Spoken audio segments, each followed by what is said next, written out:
What is up, everybody? Joe Everest, the fence expert. Today we're talking about how to build a wood fence like a professional. We're getting out of the studio, coming on site to see how a professional builds their wood fences. Our channel is sponsored by Ozark Fence Company. If you're in Southwest Missouri, I encourage you to reach out to those guys. They build an incredible fence, as we're getting ready to find out. I'm Joe Everest, the fence expert. My family's been perfecting their way of building fence for over 60 years, 3 generations.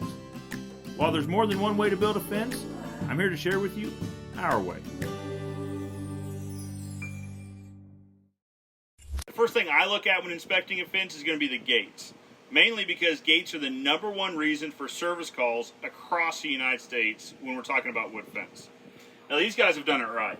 They've used a steel frame, they've used steel post, but they actually took it a step further. They're using a steel hinge that attaches directly from the frame to the post, ensuring that no part of this gate is relying on the wood structure, therefore no part of it's going to sag, warp, or twist over time. And I think that's a great start to the fence. The second thing I'm looking for in a fence is going to be the post.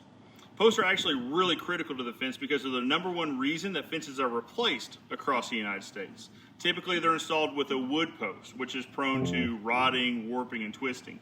These guys have actually used a steel post, which takes all that off the table. The third thing is they've also opted for cedar materials throughout. We've got cedar pickets, cedar rails, but again, they took it a step further by making sure they were pre-stained. That way the homeowner doesn't have to worry about a follow-up trip to come back out and stain the fence. The company doesn't have to worry about, is it too windy, is it too wet?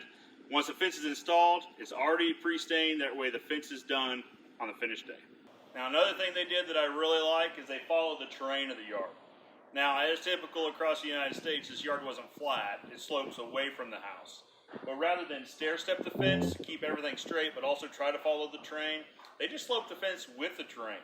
They started by having the 2x4s follow the terrain as it fell, and then the pickets followed the 2x4s as they fell. It's a really polished look. It looks very intentional. It looks incredibly custom. This fence was built for this yard. Now when they were installing the fence, they installed it with ring shank nails. This did a couple things. So rather than using screws and worried about each one being either over torqued or under torqued, they used a nail to make sure everything was properly set and seated. There's no worry about the head breaking off is the main thing. Now ring shank is important to make sure that the nail, once embedded, has barbs to where it's not going to pull out over time, meaning that the fence was installed efficiently, but it's also installed in a way that's going to last a lifetime. So to recap for you guys, these guys did everything right. They used steel frame gates, they used steel posts on the gate frames, they used steel posts on the fence, they used cedar materials, both pickets and 2x4s that were pre-stained ahead of time. They built the fence to contour with the ground so it looks completely custom to this yard. When they're constructing it, they used ring shank nails to make sure the heads don't pop off, the nails don't pull out. If you ask me, this is how a professional builds a fence. I'm telling you, this fence is 10 out of 10.